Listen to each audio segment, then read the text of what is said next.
تم اتنے سال بعد پاکستان واپس آئے ہو اور ہمیں بتائے بھی نہیں، ہم کم از کم ایئرپورٹ پر ریسیو ہی کرنے آ جاتے۔ بلال کے بیٹے وہ سنجیدگی سے گویا ہو، موم کو پتا تو تھا اور ایئرپورٹ پر آنے کے لیے میں نے ہی منع کیا تھا، تو کسی کو بھی پریشان نہیں کرنا چاہتا تھا۔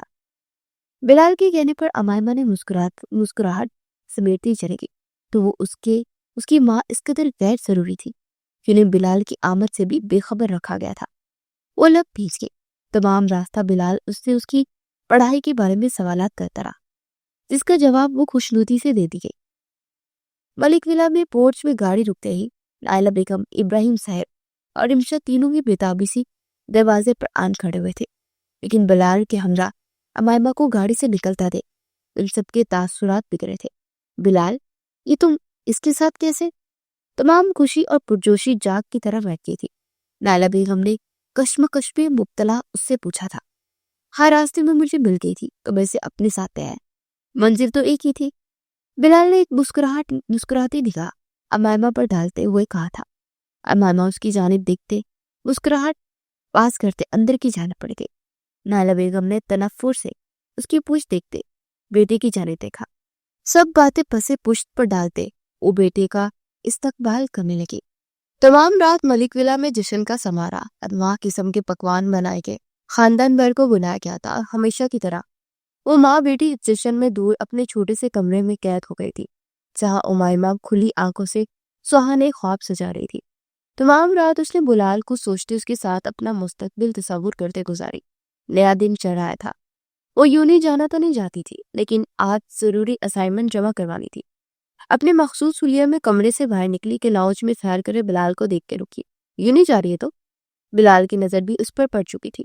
بنوے ریز کی استعفار کیا۔ جی۔ ٹائی اور رمشا کی کھا جانے والی نگاہوں کا رخ اپنی جانب دیکھتے اسے سنجیدگی سے جواب دیا۔ آجاؤ میں ڈراپ کر دوں بطل امائمہ۔ بلال اسے کہتا گاڑی کی چابی گماتا باہر چلا گیا۔ امائمہ نے حیرت سے اس کی پشت کو تکا۔ حیرت زدہ نگاہیں یوں ہی لاؤنج کے صوفے پر بیٹھے جانب مرکوز ہوئی تو گڑبڑاتے ہوئے تیز قدموں سے باہر بھاگی۔ جن نگاہوں سے رمشا اور نائلہ بیگم اسے دیکھ رہی تھی، کوئی بعید نہ تھی کہ وہ دونوں اس پر یکدم ہی چپٹ پڑتی۔ بہت شکریہ تمہارا بلال۔ گاڑی سے اترتے اس نے اس پاس کھڑے بلال کو دیکھتے ہوئے شکریہ ادا کیا۔ شربتی آنکھیں محبوب کی کرم نوازی کی بدولت جگمگا رہی تھی۔ اس کی مسکراہٹ کا ساتھ اس کی آنکھوں نے بھی دیا تھا، اور یونی میں موجود ہر شخص کی نگاہوں میں اسے یوں ایک غیر مرد کے ہمراہ کھڑا اور مسکراتا دیکھ لہو اتر آیا تھا۔ ارے شکریہ کی کوئی بات نہیں، ہم غیر تھوڑی، بلال نے مسکراتے ہوئے کہتے اس کے سر پر ہلکی سی چپٹ لگائی اور امائمہ کھلکھلا کر ہنس دی۔ اس کی کھلکھلاہٹ جلتی پر دیر کا کام کر گئی تھی۔ حاتم راجپوت خون اگلتی نگاہوں سے اس منظر کو دیکھتے ہاتھوں کی مٹھیاں بھیج گیا تھا۔ اب میں چلتی ہوں، کلاس کا ٹائم ہو رہا ہے۔ امائمہ گلائی میں بندی گھڑی میں وقت دیکھتے اس سے الوداع کہتی یونی کے اندر داخل ہوئی، اس بات سے بے خبر کہ ایک بچھڑا طوفان اس کا منتظر ہے۔ کزن ہے اس کا، ہائی اسٹڈی کے لیے برن ملک چلا گیا تھا، اب لوٹا ہے۔ پسند کرتی ہے نرما اسے، بلکہ پسند نہیں، بہت چھوٹا لفظ ہے، محبت کرتی ہے وہ تجھ سے۔ فریہ جو کب سے حاتم کی نگاہوں کا محور امائمہ کو دیکھ رہی تھی، اس کے نزدیک آتے گویا ہوئی۔ حاتم نے جبڑے سختی سے بیچے اور اس کی جانب دیکھا۔ کیوں آئی ہو یہاں؟ تیش سے اس کا برا حال تھا۔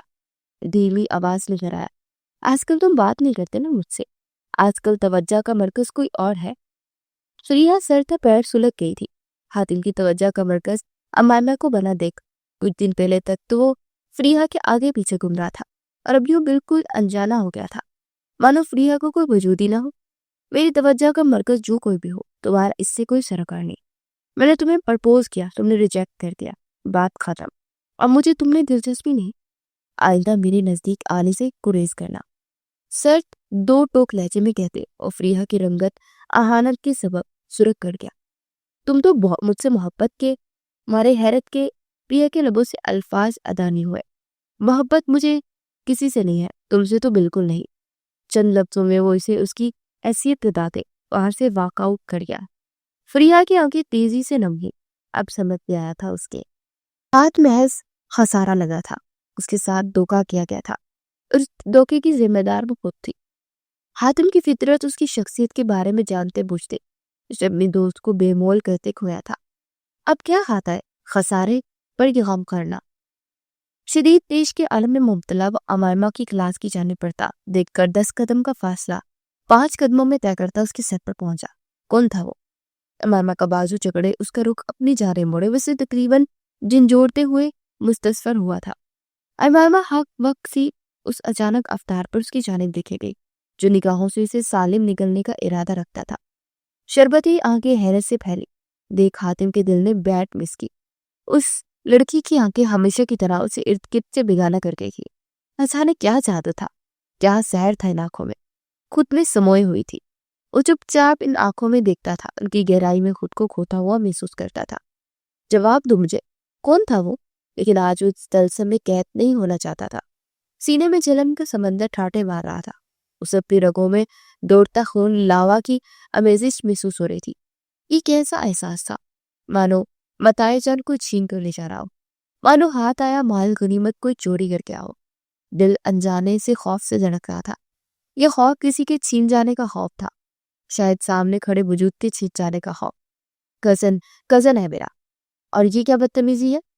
کیوں تم جب چاہے میرے قریب آتے ہو مجھے یوں ہاتھ لگا لیتے ہو؟ دور ہٹو مجھ سے۔ وہ جواب دیتے ساتھ بلند آواز میں چیخی تھی۔ حاتم کو اپنی کن پٹی کی رگیں تھڑکتی ہوئی محسوس ہوئی۔ امامہ اس کی سنگت میں کھلکھلا کر ہنستا تو دور مسکراتی بھی نہیں تھی۔ اس کے روبرو وہ جب بھی آئی تھی حاتم نے اصلی نگاہوں میں تیز نفرت اور حقارت کے علاوہ کچھ کبھی نہیں دیکھا تھا۔ وہ چمک تو من کود تھی جو اس نے اس لڑکے کے ساتھ اس کی آنکھوں میں دیکھی تھی۔ پیروں کے تلووں سے ایک گرم تپش اٹھی تھی جو پورے وجود میں سرایت کرتی چلی گئی تھی۔ محبت کرتی ہے اس سے؟ یہ سوال پوچھتے وقت حاتم راجپوت کو اپنے گلے میں کانٹے سے اگتے ہوئے محسوس ہوئے تھے۔ ایک ٹھیس تھی جو بائیں پہلو میں دل کے مقام سے اٹھی تھی، مانو دل پر ایک ضرب لگائی تھی اور وہ درد سے بلبلا اٹھا تھا۔ آنکھوں میں درد کی ایک لہر ابلی جسے محسوس کرتے امائمہ کا وجود ساکن ہوا۔ یہ سوال غیر متوقع تھا، وہ اس شخص سے اس سوال کی امید نہیں رکھتی تھی، اور آنکھیں مقابل کی سیاہ آنکھوں کو کیوں دور درد سے پر تھی، یا اس کا وہم تھا؟ خدارا بولو، کچھ دل پھٹ جائے گا میرا، تمہاری خاموشی عذاب ہے۔ وہ بے بسی سے چیخا، دل دڑک دڑک کر جیسے صدائیں دے رہا تھا۔ کسی زندہ رہنا ہے، اسے وہی جواب سننا ہے جو وہ سننا چاہتا ہے۔ ہاں، میں کرتی ہوں اس سے محبت۔ وہ شاید اس کے امتحان بن کر آئی تھی، تبھی تو بے رحمی سے کہتے حاتم کے دل کو مار گئی تھی۔ حاتم کی گرفت اس کے بازو پر ڈیلی ہی، اس کے ہاتھ اس کے پہلو میں آن گرے، وجود 2 قدم پیچھے ہوا۔ زندگی میں پہلی مرتبہ اسے کس چیز پر افسوس ہوا تھا؟ زندگی میں پہلی مرتبہ وہ اس درد سے روشناس ہوا تھا جسے رقابت کا درد کہا جاتا ہے، اور یہ درد اس قدر شدت سے محسوس ہوا تھا کہ اس کا وجود 100 ٹکڑوں میں ٹوٹ گیا تھا۔ مل گیا جواب تمہارے سوال کا؟ اب مجھ سے دور رہو، مجھے میرے حال پر چھوڑ دو۔ حاتم، معافی مانگتی ہوں میں تم سے اپنی غلطی کی۔ اس کا ہر انداز امائمہ کو حیرت میں مبتلا کر رہا تھا۔ نہ جانے کی دل کی دھڑکنیں کبھی رفتار پکڑ رہی تھی تو کبھی سست روی سے دھڑک رہی تھی۔ نہیں چھوڑ سکتا تمہارے حال پر۔ اس کا لہجہ دھیما تھا لیکن بے بسی سے پر، خود اپنے حال سے انجان اسے وارفرد کی بڑی نگاہوں سے دیکھ رہا تھا۔ تمہیں اس سے محبت ہے؟ کوئی بات نہیں، اب نہیں رہے گی۔ اب تم محض مجھے سوچو گی۔ امائمہ نور، اپنے اس ذہن اور اپنے دل میں اس شخص کے خیال کو نکال باہر کرو۔ تمہاری سوچوں اور دل پر محض میری حکمرانی ہے۔ اسبات میں سر ہلاتے ہوئے 2 قدموں کا فاصلہ مٹاتے اس کے نزدیک آتے، اس کے چہرے پر جھکتے سر چہچہ میں بولا۔ امامہ بے ساختہ 1 قدم پیچھے ہوئی، مقابل کی دہکتی سانسیں اسے جھلسا رہی تھی۔ اور کیوں بنوں میں تمہارا حکم؟ میں تمہاری زر خرید غلام نہیں ہوں، تمہیں کوئی حق حاصل نہیں کہ تم مجھے ہاتھ بھی لگاؤ، اس پر پابندی عائد کرو۔ میں جسے چاہوں اپنے دل پہ جگہ دو، جس سے چاہوں محبت کرو۔ امامہ نے تیش میں آتے ہوئے پوچھا، جلد تم پر میں تمہارے تمام حق حاصل کر لوں گا، تمہاری سانسوں سے لے کر تمہاری روح تک۔ زر خرید غلام نہیں، لیکن تم میرے حصار میں قید ضرور رہو گی امائمہ نور، اور میرے خیال سے اب وقت آ گیا ہے، میں مزید تمہیں آزاد نہیں رکھ سکتا، تمہیں قید کرنا ضروری ہو گیا ہے۔ اس کی تھوڑی جھگڑے وہ اس کی آنکھوں میں آنکھیں گاڑے گویا ہوا۔ امامہ کی ریت کی ہمٹی میں سنسناہٹ سی دوڑ گئی، مقابل کی نگاہوں میں تیرتی اور لہجہ میں شامل جنونیت اسے لرزنے پر مجبور کر گئی تھی۔ یہ نفرت کا کون سا روپ تھا یہ انتقام کا کون سا رخ تھا جو اس کی سمجھ سے بالا تر تھا؟ کیا مقابل کو اپنے لفظوں کا احساس تھا؟ دور رہنا اپنے اس کزن سے اگر اس کی سلامتی چاہتی ہے، سرد لہجہ میں وارن کرتے اس کی مجسم آنکھوں میں پھونک مار گیا تھا۔ امائمہ نے بے سخت اپنی آنکھیں بند کرتی کھولی۔ تم اسے کوئی نقصان نہیں پہنچاؤ گے۔ امائمہ کا دل دہل اٹھا تھا۔ مقابل سے ہر کام کی امید کی جا سکتی تھی۔ حاتم اس کی نگاہوں میں بلال کے لیے فکر دیکھتے سوکھی لکڑی کی مانند جلا تھا۔ خدا کی قسم، اگر اب تمہارے کسی بھی انداز سے اس شخص کے لیے محبت یا فکر جھلکی، تم اسے عبرت کا نشان بنا دوں گا۔ وہ کر گزروں گا جو میں کرنا نہیں چاہتا۔ تمہارے ہر احساس، ہر جذبے پر محض میرا حق ہے، محض میرا۔ امامہ کی تھوڑی آزاد کرتے وہ پوری شدت سے دہا رہا تھا کہ امائمہ کو اپنے کان کے پردے پھٹتے ہوئے محسوس ہوئے۔ وہ بے ساختہ گھبراتے خود میں سلگتی تھی۔ دل خوف کی شدت سے پل بھر کے لیے دھڑکنا بھول گیا تھا۔ تم پاگل سن کی انسان ہو، اپنا علاج کراؤ۔ سنسان کوریڈور میں ایک دم طلبہ کو آتا دیکھ وہ مدھم آواز میں کہتی وہاں سے تیزی سے بھاگی تھی۔ حاتم نے ضبط سے نظروں سے اوجھل ہوتی اس کی پشت کو تکا۔ پاگل تو تم نے کر دیا مجھے، اور علاج بھی اب تم ہی کرو گی۔ بڑبڑاتے وہ اپنی پچھلی گردن پر ہاتھ پھیر گیا۔ پورا وجود اسے ایندھن کی مانند جلستا ہوا محسوس ہو رہا تھا۔ یہ وہ آگ تھی جو لمحہ بلمحہ بجھنے کی بجائے بڑھتی چلی آ رہی تھی۔ بہت وقت دے دیا، مزید نہیں۔ رفیق میں سر ہلاتے خود کلامی کرتے دل میں ایک مسم سا ارادہ باندھتے طلبہ کی نظروں کو نظر انداز کرتے آگے بڑھتا چلا گیا۔ آپ میرا رشتہ لے کر جائیں گی؟ امائمہ لوٹ کے گھر موم گھر میں داخل ہوتے بلونج پہ بیٹھی مسز راجپوت سے مخاطب ہوا، جو آج ہی راجپوت صاحب کے ساتھ ایک ٹرپ انجوائے کرتے واپس لوٹی تھی۔ کیا مطلب؟ کب؟ کس کے گھر؟ تم ہوش میں ہو خنی؟ تم شادی کی بات کر رہے ہو؟ مسز راجپوت حیرت زدہ سی صوفے سے اٹھتے بے ربط جملے ادا کرتی اپنی بے یقینی بیان کر رہی تھی۔ حاتم راجپوت جو شادی جیسے لفظ سے کوسوں دور بھاگتا تھا، وہ آج خود ایک لڑکی کا ذکر کر رہا تھا۔ امائمہ نور میری یونیورسٹی فیلو ہے، مجھ سے شادی کرنا چاہتا ہوں موم۔ اب جلد از جلد اس کی گھر رشتہ لے کر جائے گی موم، اور جتنا جلدی ہو سکے اسے میری زندگی کا حصہ بنائے گی۔ وہ ڈر گیا تھا آج امائمہ کو بلال کے ساتھ دیکھتے۔ اس کی آنکھوں میں بلال کے لیے محبت، اس کے لہجوں میں بلال کے لیے فکر دیکھتے وہ اسے جلد از جلد اپنا بنانا چاہتا تھا۔ یہ طرف یہ اضطراب اسے گھیرتے اسے اس کا سکون چھین چکا تھا۔ وہ اس سے انتقام لینا چاہتا تھا، اسے تڑپانا چاہتا تھا، لیکن اب خود تڑپ رہا تھا۔ ٹھیک ہے، میں آج ہی تمہارے بابا سے بات کریں گی بیٹا۔ مسز راجپوت تو خوشی سے پاگل ہونے لگے کہ در پر تھی۔ ان کا بیٹا ان کی دلی خواہش جو پوری کرنے جا رہا تھا، وہ خوشی سے پھولے نہیں سما رہی تھی۔ حاتم نے اپنے اضطراب کو سکون میں بدلتے محسوس کیا۔ دل کو تسلی ہوئی تھی اور سکون دا سانس بھرتے اپنے کمرے کی جانب بڑھ گیا۔ ارادہ ٹھنڈے پانی سے شاور لیتے لیتے سینے میں جلی آگ کو بجھانے کا تھا۔ وہ ہاتھ میں چائے کی ٹرے تھامے ابراہیم صاحب کے کمرے کی جانے پڑی تھی کہ اپنا نام سنتے دہلیز پر ہی ٹھہرتے اندر ہونے والی گفتگو سننے لگی۔ کبھی نہ کبھی تو شادی کرنی ہے نا، تو امائمہ کے بارے میں کیا خیال ہے؟ ادھر کی بچی ہے اور تمہاری اس سے بات چیت بھی اچھی ہے۔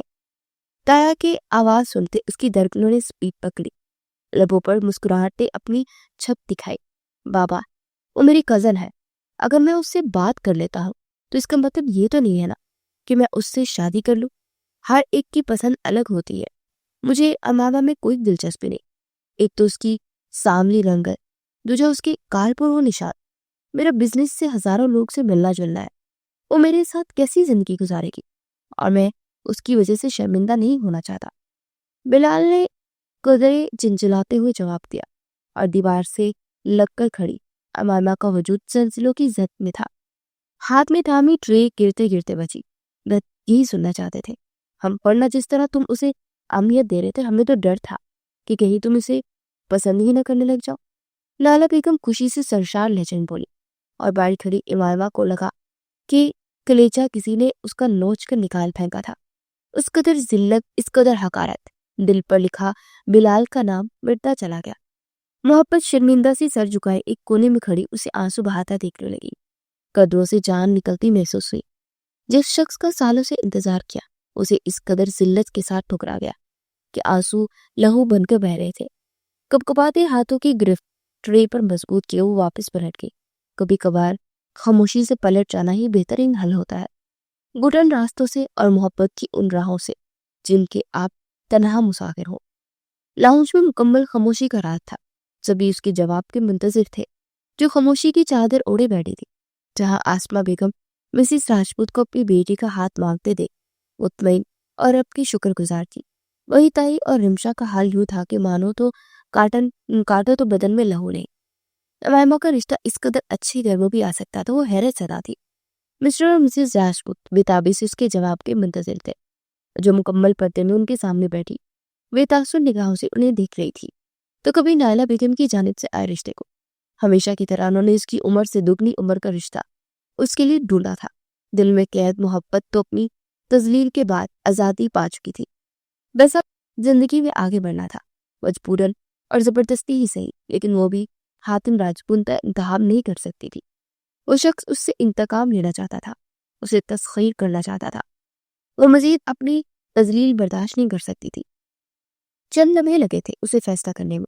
سوری انکل آنٹی، میں آپ کے بیٹے سے شادی نہیں کر سکتی۔ تائی، مجھے آپ کا لایا کہ رشتہ قبول ہے، بے تاثر لہجے میں کہتے وہ سب کی حیرت سے بہتی نگاہوں کو نظر انداز کرتے کمرے کی جانے پڑ گئے۔ آسما بیگم نے اس کی پشت کو صدمائی کیفیت سے دیکھا، جبکہ تائی گردن اونچی کیے مسز راجپوت کو دیکھنے لگی۔ وہ جو چاہتی تھی وہی ہوا تھا۔ جہاں امائمہ انہیں اپنے بیٹے کے لیے قبول نہیں تھی، وہیں وہ اپنے سے اونچے خاندان میں بھی انہیں قبول نہیں تھی۔ میں معذرت خواہ ہوں، اس کی طرف سے میں اسے سمجھاؤں گی۔ آسما بیگم نے اسے مسٹر اور مسز راجپوت کے اہانت کے سبب سرخ چہرہ دیکھتے ہوئے بات سنبھالنے چاہیے۔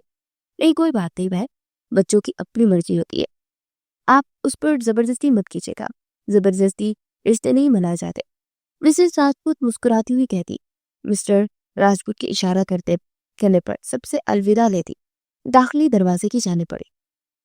آسما بیگم نے ضبط سے انہیں جاتے دیکھا۔ بیٹی سے اس بے وقوفی کی انہیں امید نہیں تھی۔ امائمہ بنت ابراہیم، آپ کا نکاح مختار ولد عتیق سے سکہ راجی الوقت ملک 50,000 کیا جاتا ہے، کہ آپ کو یہ نکاح قبول ہے؟ ملک ولا کے لان میں قاضی صاحب کی آواز گونجی۔ آسما بیگم بیٹی کو لم آنکھوں سے دیکھ رہی تھی، جس نے ان کی ایک بات نہ سنی بلکہ ضد لے آتے جلد ہی نکاح کا کہہ چکی تھی۔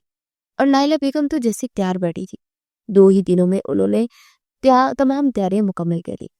وہ جو خود کو پتھر بنائے اپنی زندگی کا اتنا بڑا فیصلہ لے چکی تھی، اب خود ہی جواب دینے کی سخت منقود پاتی تھی۔ دل پھٹنے کے قریب تھا، وجود پر کپاہٹ طاری تھی۔ دوجا آنکھوں کے نیچے لہراتا وہ چہرہ اسے کشمکش میں مبتلا کر گیا تھا۔ وہ اس لازک گھڑی میں اپنے محبوب کی بجائے اس شخص کو یاد کر رہی تھی جس سے وہ نفرت کی دعوے دار تھی۔ حاتم سلطان کا چہرہ ہٹائے نہیں ہٹ رہا تھا، اس کی آنکھوں کے سامنے سب کے سماعتوں میں اس کے لفظوں کی باسکت جاری تھی۔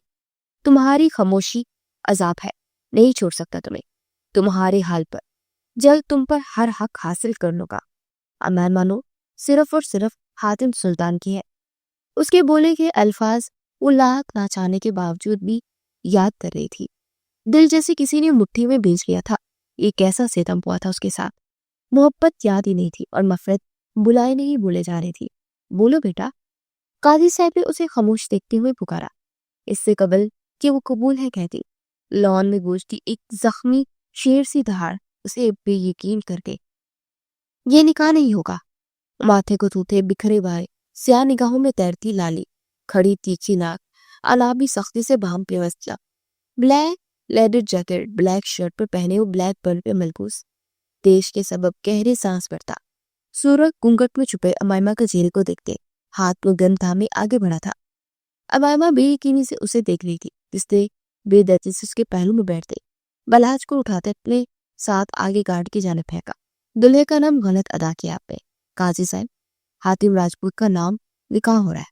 امائمہ نور سے اپنی غلطی سدھارے اور دوبارہ نکاح شروع کرے۔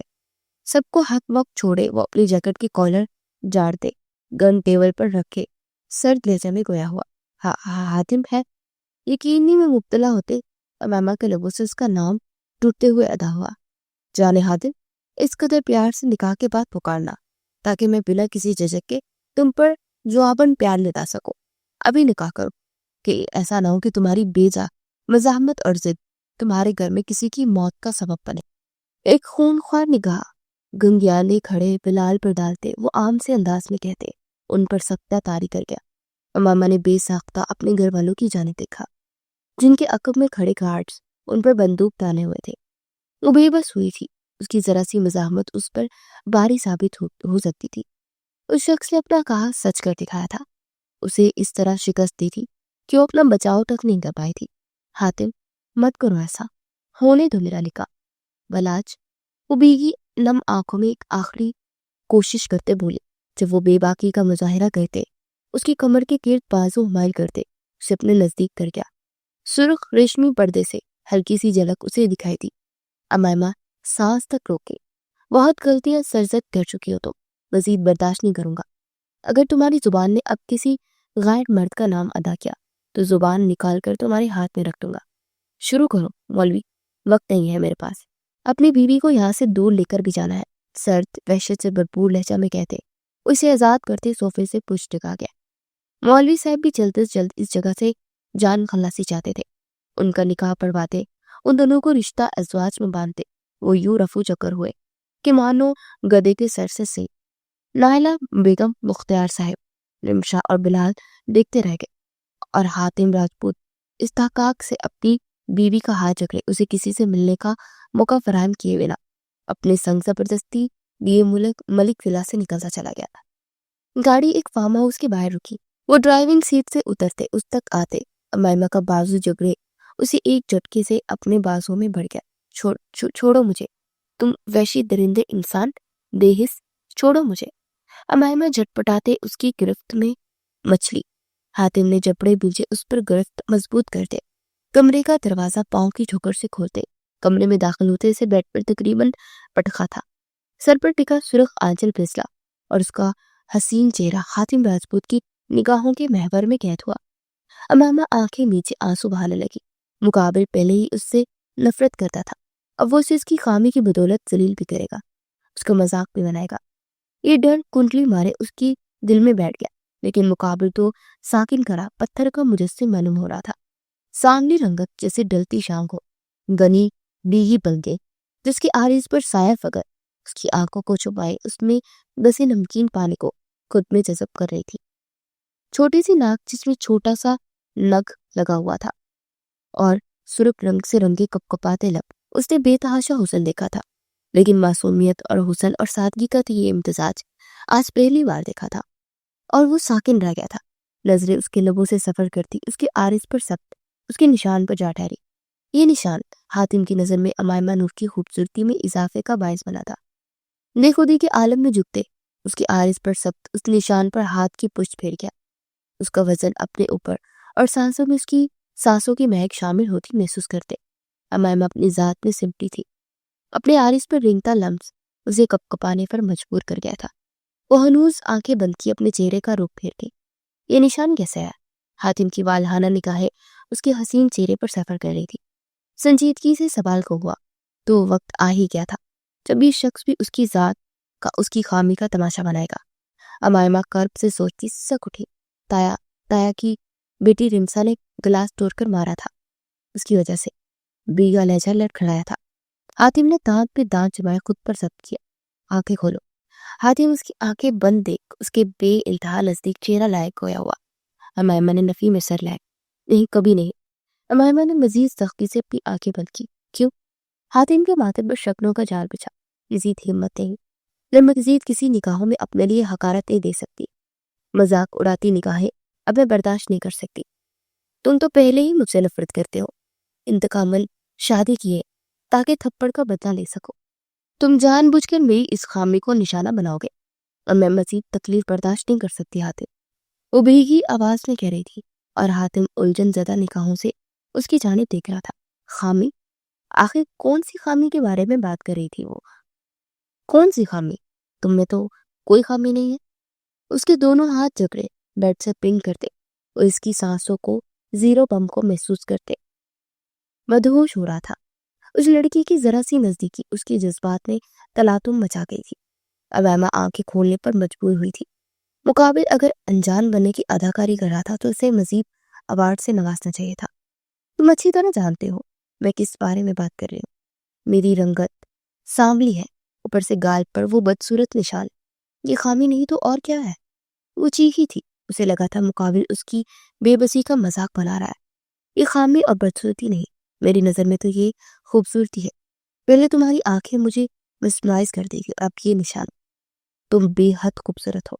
وہ ایک جذب کے عالم میں کہتا، اس کی آنکھوں کو لبوں سے چومتے۔ اس کے نشان پر شدت سے لب رکھ گیا۔ امائمہ کی آنکھیں حیرت کی زیادتی سے پھیلی۔ یہ انتقامی شادی تو کسی طور نہیں لگ رہی تھی۔ مقابل کے انداز سے یہ ظاہر ہو رہا تھا کہ وہ اس سے نفرت کرتا تھا، لیکن اس کے چند لفظ تمام ہتک اور تذلیل اثر کو محدود کر گئے تھے۔ تم تو مجھ سے نفرت کرتے تھے۔ اس کے الفاظوں پر حیرت سے گنگ تمام باتیں بلائے، سوال گوزے۔ کس نے کہا؟ میں نے کبھی تم سے نفرت کی ہی نہیں۔ حاتم اس کی آنکھوں میں جھانکتے مسکراتے ہو بولا، تم نے انتقاماً شادی نہیں کی؟ دوسرا سوال آیا، کرنے کا ارادہ تھا لیکن کی نہیں۔ جواب اس قدر تیزی سے موصول ہوا، سیاہ آنکھوں کے بدلتے رنگ کی آواز میں بوجھل پن امائمہ کو بری طرح الجھا گیا تھا۔ وہ درمیان میں حال نزدیکی اور اس کے سبب بے ترتیب ہوتی اپنی درکنوں کو بولے، یہ گتھی سلجھانا چاہتی تھی۔ کیا کہنا چاہتے ہو حاتم؟ صاف صاف کو، تم نے خود کہا تھا تم مجھے تسخیر کرنا چاہتے ہو، اس تھپڑ کا بدلہ لینا چاہتے ہو۔ تم نے اس تھپڑ کو اللہ کا مسئلہ بنا لیا تھا، تبھی تو مجھ سے شادی کی ہے، اور اب تم اپنی بات سے مکر رہے ہو۔ تم تو شروع سے ہی مجھے ناپسند کرتے تھے نا؟ حاتم اس وقت سخت الجھی ہوئی تھی۔ یہ بات سچ ہے کہ مجھے تم پسند نہیں تھی۔ تمہارا خود کو سر سے پیر تک ڈھانپ میری طرف دھیان نہ دینا مجھے کھلتا تھا۔ تمہاری آنکھوں میں اپنے لیے ناگواری اور تیز دیکھتے میں تم سے خار کھانے لگا تھا۔ کہیں نہ کہیں میں چاہتا تھا کہ تمہاری توجہ کا مرکز میں بنوں، تم بھی مجھے باقی لڑکیوں کی طرح ہی اہمیت دو، مجھ پر جان نثار کرو، لیکن تم مجھے دیکھنا تک گوارا نہیں کرتی تھی۔ تمہارا اس جناب برتنا کترانا دیکھنے میں نہ چاہتے ہوئے بھی تمہاری جانب مائل ہوتا تھا۔ تمہارا ہر ایکٹ مجھے فرق پڑنے لگا تھا۔ یہ بات بھی سچ ہے کہ بڑی کنٹین پر مجھ پر ہاتھ اٹھاتے تم نے میری انا پر وار کیا تھا کہ میں تمہیں اپنی دسترس میں لاتے تسخیر کرنا چاہتا تھا، تمہیں اپنی محبت کو مارنا چاہتا تھا کہ تم میرے عشق کی آگ میں جلو، لیکن ایسا کچھ نہیں ہوا۔ عشق کی آگ جو میں نے جلائی اس میں خود ہی جل کر راکھ ہو گیا۔ تمہاری توجہ کے لیے تڑپا، تمہیں بلال کے ساتھ دیکھ کر اضطراب میں مبتلا ہوا۔ تم نے جب بلال کے لیے محبت کا اظہار کیا تب میں روم چلا، پھر جب تم نے مجھے ٹھکراتے کسی اور کو چنا تو میں کرب میں مبتلا ہوا۔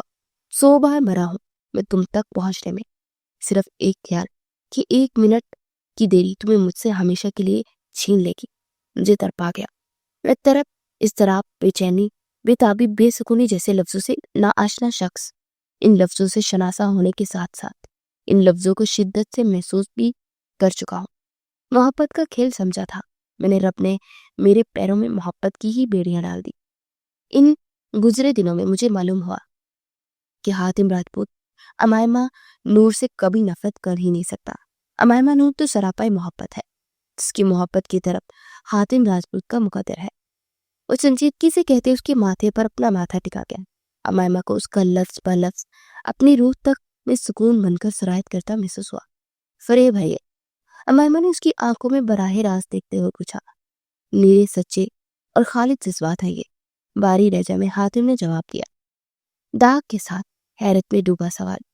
چاند سے محبت کی جائے تو اس کا داغ بھی خوبصورت لگتا ہے۔